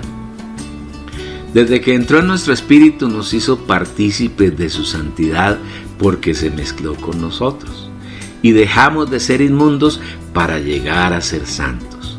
Por eso Pablo, guiado por el Espíritu Santo, nos escribió en ese sentido. A la iglesia de Dios que está en Corinto, a los santificados en Cristo Jesús, los santos y amados, por todos los que en cualquier lugar invocan el nombre de nuestro Señor Jesucristo, Señor de ellos y nuestro. Primera a los Corintios capítulo 1 versículo 2. Aquí el Espíritu Santo declara sin ambajes que somos santificados y somos santos. Y somos santos porque el Señor que es santo vive en nosotros. No obstante, la santificación no es instantánea, sino que es un proceso dinámico que dura por lo menos toda nuestra vida aquí en la tierra o 1000 años del reino venidero. En la medida que lo buscamos, el Señor va llenando nuestra alma desde nuestro espíritu, y en la medida que la va llenando de Él, la va santificando, porque la va llenando con su esencia santa y santificadora. Esto quiere decir que la santidad no es algo que logramos con nuestros esfuerzos, pues todos ellos son vanos, sino que vamos siendo santos en la medida que disfrutamos las insondables riquezas de Cristo y permitimos que Él nos vaya llenando de su naturaleza santa. Entre más llenos somos de la persona de Cristo en nuestra alma, vamos siendo más santificados, hasta que alcanzamos su nivel de santidad. Es decir, somos la misma santidad que, insistimos, no es nada distinto a la persona del Dios en quien creemos y a quien amamos. Llegar a la plena santidad no es nada distinto a llegar a estar completamente saturados de Dios. Y todos los hijos de Dios tenemos que llegar a ese estado, bien sea en esta era que vivimos aquí en la tierra, o en los 3 años y medio de la gran tribulación, o en el milenio, pero todos llegaremos a obtener la plena santidad de Dios. En la medida en que somos santificados, no pecamos, no nos contaminamos con nada. La santificación es nuestro blindaje contra Satanás, el mundo y el pecado. Es por eso que usted, querido lector oyente, debe abandonar los conceptos religiosos que ha aprendido sobre la santidad y volverse al Señor para disfrutar de sus estupendas riquezas. En la medida que Él sature su alma y su corazón, usted va siendo santo, santo y más santo. Si no lo hace ahora, tendrá que ser santificado o en la gran tribulación, si está vivo para entonces, o en el milenio. Con nuestro cuerpo no hay problema, porque será transformado, transfigurado y santificado en un instante, en un abrir y cerrar de ojos cuando venga el Señor. En un momento, en un abrir y cerrar de ojos a la final trompeta. Porque se tocará la trompeta y los muertos serán resucitados incorruptibles y nosotros seremos transfigurados. Porque es necesario que esto corruptible se vista de incorrupción y esto mortal se vista de inmortalidad. De otro lado, cuando el Señor afirma que nuestra santificación se da por medio de la verdad y que la verdad de su palabra, está llevándonos nuevamente a la necesidad de alcanzar revelación de su palabra en nuestro espíritu y visión en nuestra alma. En la medida que la palabra del Señor, que es el espíritu, fluye por nuestro ser, se convierte en algo así como un poderoso caudal de agua que va eliminando todas las inmundicias, todas las cosas ajenas a Dios y a nuestra humanidad, y va agregando a nuestro ser la naturaleza divina y santa de nuestro Señor. Cristo amó a la iglesia y se entregó a sí mismo por ella para santificarla, purificándola por el lavamiento del agua en la palabra, a fin de presentársela a sí mismo. Una iglesia gloriosa que no tuviese mancha ni arruga, ni cosa semejante, sino que fuese santa y sin mancha. Efesios capítulo 5, versículos 25 al 27. Debemos recordar que cuando Dios creó a Adán era un vaso totalmente limpio, sin ninguna mancha, completamente puro y totalmente apto para recibir al Señor. Pero, lamentablemente, Satanás penetró en él y lo contaminó. Le añadió su naturaleza y lo corrompió. Ahora Cristo ha venido en carne, ha muerto y con su muerte ha aniquilado todas las cosas que pertenecen a la naturaleza satánica. Después de su muerte ha resucitado y se ha depositado en el espíritu de sus hijos. Y desde allí está fluyendo como la palabra, como el espíritu, como el agua. Y por medio de ese fluir está eliminando todas las cosas inmundas que Satanás depositó en el hombre y está limpiando nuestra humanidad para que vuelva a ser ese vaso limpio que el Señor creó inicialmente y así podamos llenarnos de la naturaleza divina. Esa naturaleza humana totalmente pura, mezclada con la naturaleza divina y santa de Dios, es el nuevo hombre en el cual debemos vivir los hijos de Dios hoy. Mientras vivimos en esta tierra estamos en el mundo y pareciera que estamos en riesgo de ser contaminados por el mundo, pero las palabras que el Señor profiere en Juan 17:15 son muy dicientes en cuanto a nuestra situación frente al mundo. No ruego que los quites del mundo, sino que los guardes del maligno. Algunas versiones de la Biblia al español traducen este versículo como que los guardes del mal, traducción que es incompleta, porque no debemos olvidar que a Dios no le interesa si lo que decimos, pensamos y hacemos es bueno o malo, porque tanto el bien como el mal pertenecen al árbol de la ciencia del bien y del mal, árbol que representa la persona y la naturaleza de Satanás, es decir, el pecado. A Dios le interesa que nuestros pensamientos, palabras y obras se originen en Él, que está representado por el árbol de la vida. En otras palabras, el mundo, que es el sistema diabólico mediante el cual Satanás atrapa a las personas, tiene cosas buenas, muy buenas y excelentes, a la vez que tiene cosas malas, muy malas y ruines, y todas tienen como fuente a Satanás y su reino de tinieblas. Por eso el Señor ora al Padre rogando por nosotros: no ruego que los quites del mundo, sino que los guardes del maligno. Estar en el mundo no es ni debe ser ningún problema para los hijos de Dios. El problema está en que seamos atacados y engañados por el maligno. Para evitarlo, el Señor Jesús ya rogó por nosotros al Padre para que nos guarde del maligno. Lo que debemos hoy es hacer realidad esta oración en nuestro diario vivir. Aún más, debemos orar al Padre contra Satanás, para que el Padre lo maldiga, lo aplaste y destruya su reino de tinieblas.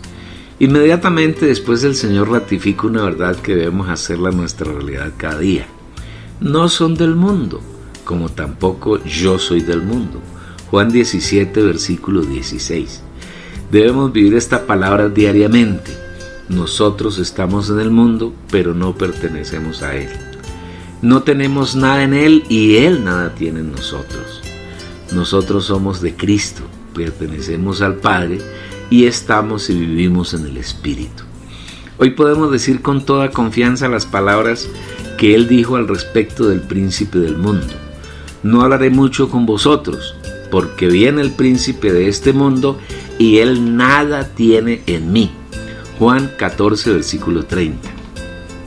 Si estamos en el Señor y el príncipe de este mundo nada tiene en él, tampoco tiene nada en nosotros. Somos libres de sus acechanzas y de todas sus maquinaciones.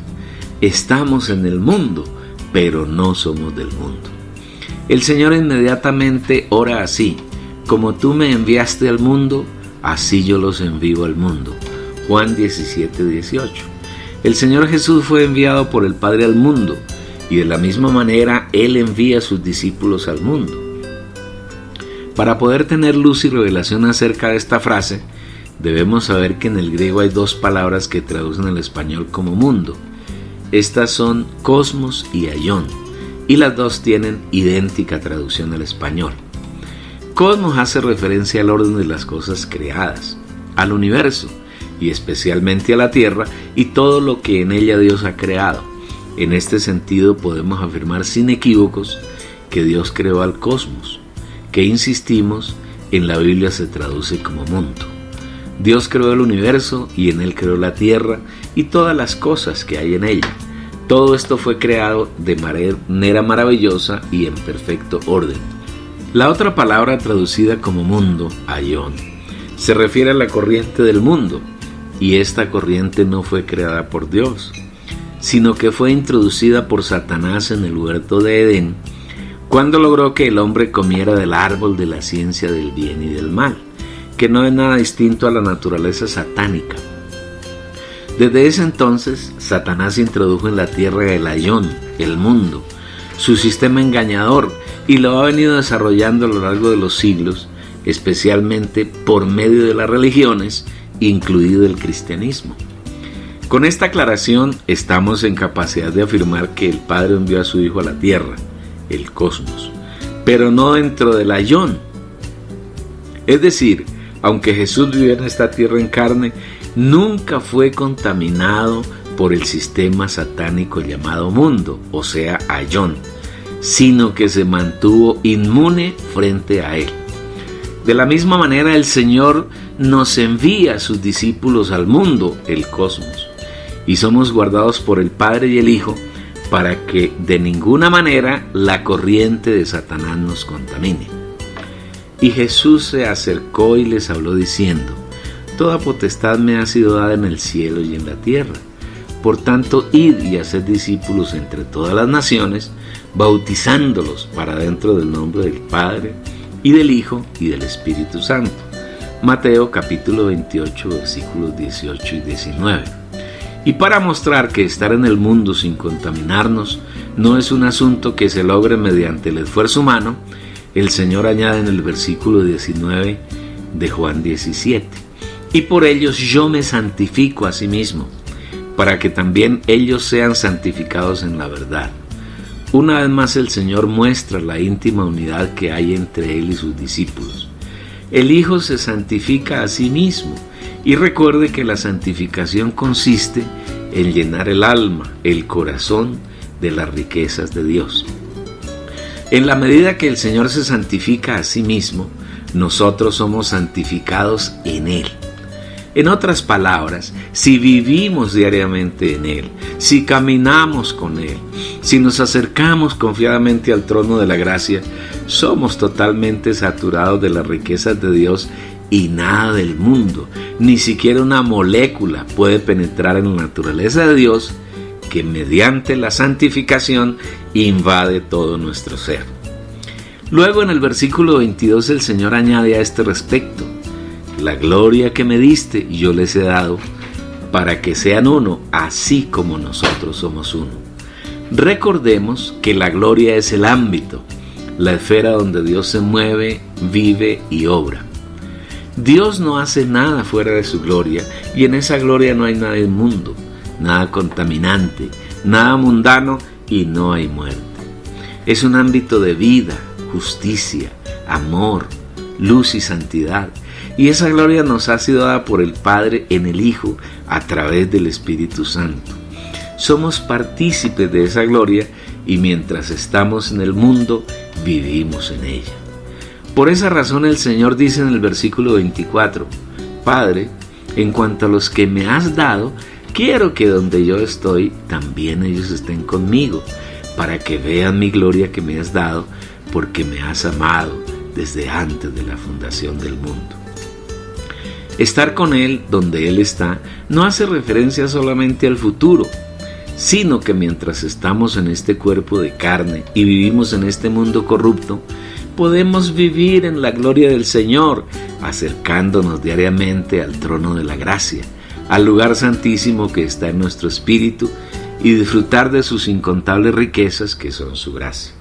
Acerquémonos pues confiadamente al trono de la gracia, para recibir misericordia y hallar gracia para el oportuno socorro. Hebreos capítulo 4, versículo 16. Aún más, aunque nosotros estamos en el mundo, en el cosmos, ya no pertenecemos a esta creación que es la vieja creación. Antes pertenecimos a ella y vivimos en ella y nos contaminamos con el ayón, la corriente satánica. Sin embargo, cuando Jesús vino, murió, resucitó, ascendió y fue entronizado en gloria, y cuando creímos en Él, cuando lo recibimos, fuimos trasladados a la nueva creación. Ahora ni siquiera pertenecemos al cosmos, sino que estamos totalmente sumergidos en la nueva creación que no tiene ninguna relación con el mundo. El remate de la oración del Señor es tan rico y a la vez tan enriquecedor como toda la oración.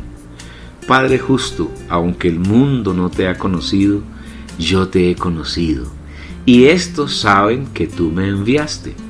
Juan capítulo 17, versículo 25. Primero, el Señor exalta uno de los grandes atributos de Dios, su justicia. En todo el universo solo hay uno que es justo, Dios, y Él nos ha hecho partícipes de su justicia. Nosotros hemos sido justificados en Cristo, y en Él hemos sido hechos la justicia de Dios. Al que no conoció pecado, por nosotros lo hizo pecado, para que nosotros viniésemos a hacer justicia de Dios en Él. Segunda a los Corintios capítulo 5, versículo 21. Esto quiere decir que Dios hoy no ve en nosotros ninguna injusticia, sino que nos ve justos, porque Él no nos ve directamente, sino nos ve en Cristo.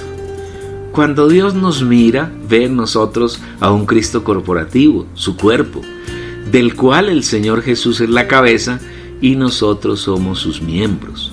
Somos una entidad única, somos el Cristo y Cristo en nosotros.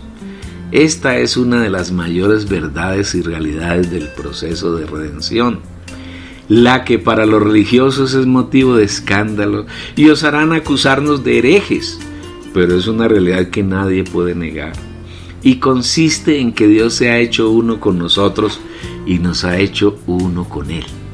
No importa cuáles sean las circunstancias, somos una unidad orgánica e indivisible con nuestro Dios, y nadie puede separar ni difuminar esa unión. Cosa distinta es que la mayoría de sus hijos no han aprendido a vivir esa realidad, porque desconocen que tiene un espíritu humano, que en ese espíritu vive Dios como el espíritu, y que siempre que ponemos nuestra mente en ese espíritu mezclado, nuestra unión y unidad con Dios se hace realidad, y que un día seremos transfigurados en nuestro cuerpo, para manifestar por la eternidad esa maravillosa unidad. Es por esa razón que el Señor añade: aunque el mundo no te ha conocido, yo te he conocido. Las personas que están en el mundo y son del mundo no pueden conocer al Padre, porque no les es dado conocerlo. Pero el Señor Jesús, como hombre que estaba en el mundo, sí lo conoció y nos lo ha dado a conocer a nosotros, sus discípulos. Por eso los discípulos que anduvieron con él mientras estaba en carne, conocieron al Padre y tuvieron la certeza de que el Señor había sido enviado por el Padre. Nosotros, los discípulos que ahora andamos con él en el Espíritu, también lo conocemos y tenemos la certeza de que Jesús ha sido enviado por el Padre y de que él es el único enviado por Dios. Y estos saben que tú me enviaste. Todos los demás que se llaman enviados han sido enviados por Satanás, no para salvar ni para suplir vida, sino para engañar, matar, destruir y corromper. En el último versículo de Juan 17, el Señor dice: y les he dado a conocer tu nombre, y lo daré a conocer aún, para que el amor con que me has amado esté en ellos y yo en ellos. Versículo 26. Es un remate de oración alto y admirable, donde el Señor establece su vínculo de unión con sus discípulos a través del nombre del Padre y del amor con que el Padre ama al Hijo, y el Hijo ama al Padre, el cual está en nosotros y dentro de nosotros. El vínculo indestructible entre el Padre y el Hijo es el amor, y ahora nosotros somos partícipes de ese vínculo, y nada ni nadie puede arrebatarnos ese amor, ni separarnos del Padre y del Hijo. Todo eso nos es dado por el Espíritu de realidad, que es Dios morando en nosotros desde ahora y por la eternidad. Amén. Querido lector oyente, ¿te gustaron estas palabras? ¿Verdad que sí?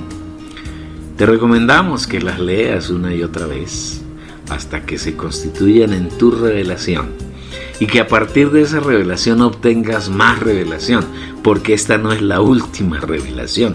La última revelación no llegará jamás, porque la revelación es insondable, es infinita. La eternidad del Señor vivirá revelándose a nosotros. Hoy quiere hacerlo si nos disponemos a poner nuestra mente en el Espíritu. Te recomiendo que envíes los links de los videos a tus familiares y a tus amigos. Ellos necesitan disfrutar esta palabra. En verdad, todos los creyentes, los hijos de Dios, necesitamos disfrutar esta palabra. Y bueno, aún las personas, cualquier persona puede ser un llamado por el Señor y necesitan disfrutar esta palabra. Igualmente te rogamos que nos des un me gusta, un like, un dedito arriba. También suscríbete y pulsa clic en la campanita. Así siempre serás notificado oportunamente de todas las novedades que tengamos en este canal. Pensamos seguir adelante buscando esta revelación y compartiéndola con las personas que tengan la oportunidad, que el Señor los guíe a que escuchen y vean estos videos. Igualmente quisiéramos que hicieras un comentario. Será interesante leer tus comentarios. Asimismo, queremos recomendarte un libro que estamos publicando que se llama ¿Cuál iglesia? Satanás en verdad engañó a todos los cristianos, fundando miles de iglesias, millones de iglesias por todo el mundo. ¿A cuál ir? ¿Cuál será la verdadera? Bueno, en este libro el Señor quiere mostrarnos que la iglesia es una y es única. Y en él el Señor nos muestra las características de la iglesia para que tengas oportunidad de vivirla y agradar al Señor, y también para que puedas ser preparado para ser un vencedor. Esperamos que sigas disfrutando esta palabra. Tenemos mucho más para dar. Hasta ahora el Señor nos ha dado revelación en 5 libros, uno que hemos llamado La Degradación de la Iglesia, en 2 tomos, publicados por este medio, otro que se llama El Reino de Dios y el Reino de los Cielos, un tercero que el Señor ha permitido que titulemos Los Vencedores, las primicias, el Hijo varón y los vencedores de la gran tribulación, un cuarto que se llama La Oración, y un quinto que es ¿Cuál iglesia?, del que hablamos un poquito hace un momento. Esperamos que tengas mucho disfrute, que tengas un buen disfrute de estas palabras sanas y puras que han salido del Señor y que el Señor nos ha permitido en su misericordia transmitirlas para que tú las disfrutes.